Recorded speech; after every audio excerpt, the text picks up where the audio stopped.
Hello, people. Thank you for joining me. Debz Cooper, Global Stressologist, here today to talk about, oh God, how to master, how to master self-discipline and consistency. Wow. I'm sure I say this every time it's a goodie, but I know for a fact today is a goodie because even this stuff drives people insane, even myself. So I would love to know if you are here live or if you're here on a replay and where you are in the world. I love knowing where you are in the world. So, how to master self-discipline and consistency. Ugh. Even the word discipline makes me turn inside out. So self-discipline is basically you. It's basically you, and no one else. And when I talk about self-discipline, it means and I think of a tennis coach actually, funnily enough, when a coach gives you homework to do, that is you. That is up to you to do the self-discipline. And if you don't do that homework, when you come back the following week, they will know if you haven't done it. So this is about you getting that drive, that urge, that little thing. If you have an idea and you're thinking about going with it, and maybe you think about doing a new business, or maybe you think about a new partner, or going somewhere at the weekend, or something that's happening, this is actually you. This is your self-discipline because you're the one that is taking the step forward. Or you wanted to do something that others don't. Maybe there's stuff that you would like to do and others don't. That's also self-discipline. So you'll notice it's all around you. And I know we think self is you, but some people go, oh, self-discipline's not me. No, that's not me. That's somebody else. Okay, so let me just clarify. Self-discipline is you. You. And consistency, when we talk about mastering self-discipline and consistency is another way of saying that you're repeating something. You're repeating, it's ongoing, you're keeping it up, you're consistent in what you do, and you're flowing would be the consistency, not the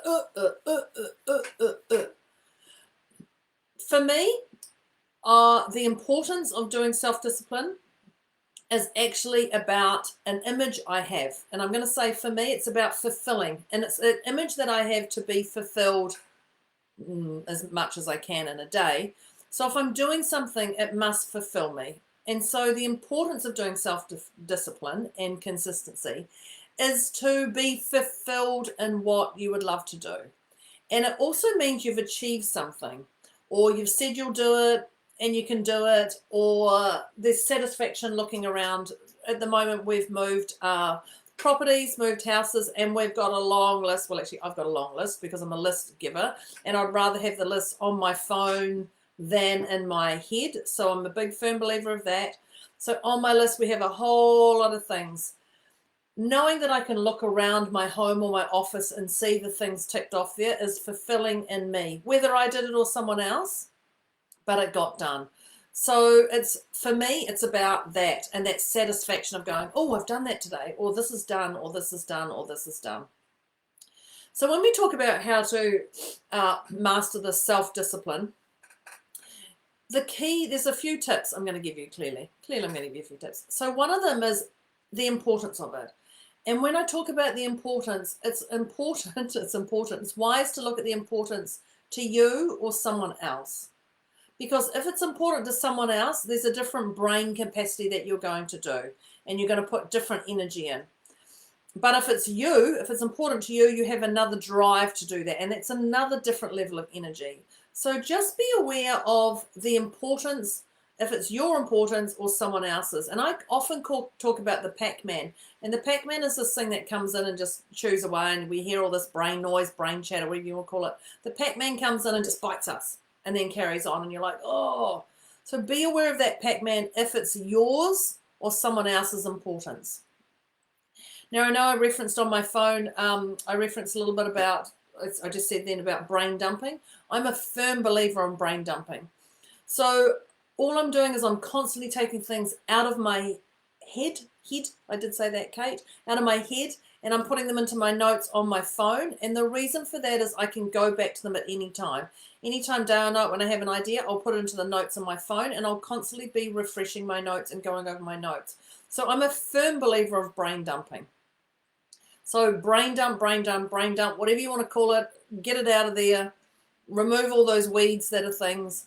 And that's just not just your tasks. If you've got tasks to do, clearly because we're talking about things we're going to be doing, brain dump. But even if you've got things and that you would like to, if they're personal, do the washing today instead of reading an inspirational book or getting on a client call. Any of those things, brain dump it so you can see the list of what you're going to be looking at. Once you've brain dumped, and only if you've brain dumped, because you can't brain dump and hold everything in your head with the next steps I'm going to give you. So whether that's pen and paper, whatever works for you, liquid chalk on your whiteboard, or I've got an amazing little red whiteboard there, do it on there, wherever, whatever works for you. Once you've brain dumped, you're then going to prioritize. Put things in priority order. Put things in priority order. When you put things in priority order, it actually allows you to go, okay, so today if I'm only going to get one thing done, that is a 6-hour task. That is going to explain why I'm not going to get the other 10 things done, because this has to be done by 5 o'clock tonight or whatever it is. So put them in priority order. Okay, it's a no-brainer. If you don't prioritize, shite will come in and distract you and that stuff won't get done. So put it in priority order. Then you're going to call upon help. Now, I know I talked about self-discipline, but help is also in different forms. Help could be a verbal person, someone just cheering you along. Help could be someone who's actually going to help you do it, who's going to come to you and help you do it. Help could be somebody who you're going to give the stuff to get it done. Where is that level of help? Now, during this time, be aware of your biggest supporter and your biggest challenger, because your biggest supporter is actually the greatest gift you've got. The biggest challenger is also the greatest gift you've got around you, because those people will support and challenge you and make you think very differently. So if someone goes, that's a shitey idea that you're thinking of, that's just rubbish, oh yeah, couldn't think of anything worse, blah, blah, blah, blah, blah, then that's not going to work for you. So go, actually, maybe I do need to assess. Maybe it'll be wise for me to look at this. Maybe it'll be blah, blah, blah. So those challenges are actually there to serve you and help you. Who would have thought of that? When we're looking for help, who is that genius at that? Who is the genius who can do that? We've just had my partner's parents have built a gate around the corner for our home. It's an amazing gate. Thank you very much. However, for me, I'm not going to do that. I'm definitely not going to do that. That is not my level of genius. Even just holding the gate, swinging it left to right was enough for my little arms to go, oh, what's wrong with my office? Why can't I go back there? It is not my level of genius. I know my level of genius, and I know, and that's where I stay. So who is that genius that you can do? Who wants to do that stuff for you? Who is that person who can help you do that? If you're looking for the mindset help, you know who I'm going to refer. Debz Cooper, Global Stressologist, clearly. So look at that biggest supporter, that biggest challenger, find out who that genius is. Once you've done that, and I'm going to say diary it. Now, when I talk about diary it, it's wise to diary clearly the action. Definitely the action that you're going to diary. And be realistic with your time. If you say it's going to take an hour, it's going to take an hour. If you think it's going to take 2 hours, don't put an hour down just in case. Put 3 hours down or 2 hours 30, whatever it is, but be realistic with your time. Ensure you have left you time in that diary. If you have your day blocked with consultations or building gates or whatever it is you've got to do today, do the washing, whatever, blah, blah, blah, blah, any of that stuff, be aware of that and make sure you have realistic timeframes, because there's nothing worse and nothing deflating when you look at the end of the day and you go, oh, I've only got 2 things done. Oh, my time blew out. Now, you're the only one to blame for this. You're the only one to take accountability because you didn't put the right amount of time. So over-calculate your time to have that free up. But you must put you time. So maybe that you time is walking in the garden. Maybe that you time is going to the shops to get something. Maybe that you time is just stopping and appreciating the smell of the candle or whatever it is. You must put you time in, because this is all about keeping you up leveling with your glitter. And what I have learned when I talk about diarying your time is what I have learned is 2020 is definitely a year of pivoting. So we're now in 2022 and it's okay to move things. So if you put the diary down for an hour and it's going to take an hour and a half, then change the diary. Then change the diary. Don't go, oh, I've gone over and I'm beating myself up and I didn't get this and this and this done. Change the diary time, because 2020 really taught us to pivot. I used to travel all the time. All of a sudden I had to become really creative in what I was doing to come online to you, because I wasn't reaching my people. So be aware of that. Be okay to move things. Be okay. You know, I talk about my glitter bomb. I talk about my glitter bomb all the time. Jazz hands all of a sudden happen there. It's important to check in regularly if this is glitter bombing you. If this is not glitter bombing you, take time out, check in with somebody, do something that lights you up. It's really important to keep doing what you do, but glitter bombing yourself. And this is all part of your self-discipline and consistency. Glitter bomb, glitter bomb, glitter bomb. No one wants you to be deflated in doing any task. I don't want people to come here and do my stuff and be deflated. That's not my intention. That is definitely not. I want to make sure that you are glitter bombed the whole time. Why can't you be? Come on, let's get realistic. Why can't you be? So check in regularly if this is glitter bombing. If it doesn't, go back to the steps, delegate, step, take it away, whatever works for you. The other thing I'm going to talk about is a why. Now, people say you cannot go, why did they do that? Why did this happen to me? And why is honestly most of the time like a hamster wheel. But why do you desire to do this? What is it you're doing? So maybe you're looking at going to the gym. Maybe you're looking at going to the gym. I don't know. And you're going, why am I going to the gym? Look at why you're going to the gym. Is it because you want a toned body? Is it because you want to flash your muscles at somebody? Is it because you are going because there's a hot girl there or guy there or something? Why are you going there? You're going there to make yourself feel good. Are you going there to avoid what's going on around you? Why do you want this? Why do you desire this? Not want. It has to be desire. Why do you desire this? And there's that level of importance, because your importance is important. If you're going to do something, it's got to be important to you.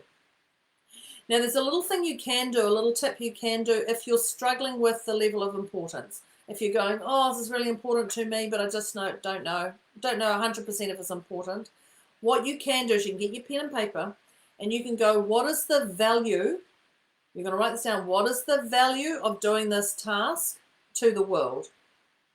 So what is the value of doing this task to the world?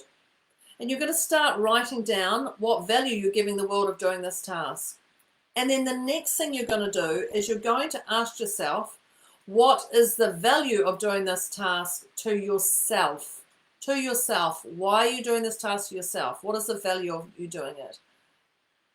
So, and I'll help you with that. So for me, there was the videos.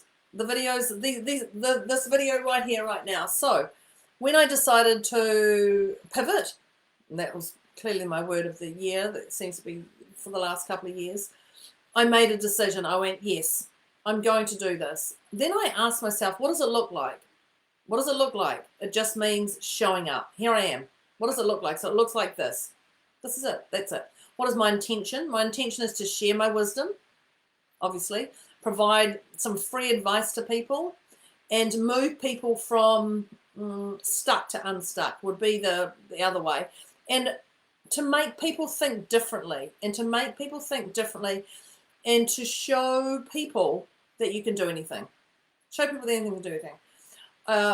When I decided on making these decisions, I then wrote a bunch of topic ideas. I blocked out the diary. I talked about that. Blocked out the diary and I wrote down the content that my bullet points that I'm going to get across per topic idea. So I did that. I didn't practice. First one was an absolute flop, and I actually was interviewing someone and I couldn't get my other person on for about 43 minutes because I was very consistent and persistent and crazy. 43 minutes I sat there and went, just bear with me for a minute. Just bear with me for a minute, while people waited and waited and waited for 43 minutes. And then finally the person, we had to disconnect and come back online. goodness. So the practice was definitely a learning lesson for me. But the second one, I polished it and got a feel of it. So it's really important when I say practice is to get to know your product. If it's a video you're doing, understand how it runs. So, you know, when you do a video, I've got to be aware of what's behind me. What's behind me? You know, I've gone through stages of getting my bookshelf ready. Now I've moved. What's behind me? What's actually behind me? Is there anything that you can see that's going to give you a glimpse into my world or anything like that? You know, you've seen people who have been interviewed and they've got things on their bookshelves or they've got kids running around. You've got to be aware of noise. You've got to turn off your notification. These are all things that I now do come naturally because I've been doing these videos for a long time, 3 years I think now actually.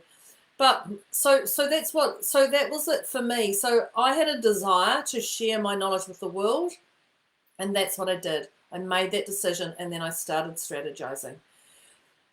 When you have anything that doesn't light you up, I know I talked about delegating. It's really important to, I think I did, I don't know. It's really important to delegate because anything that doesn't light you up will deflate you.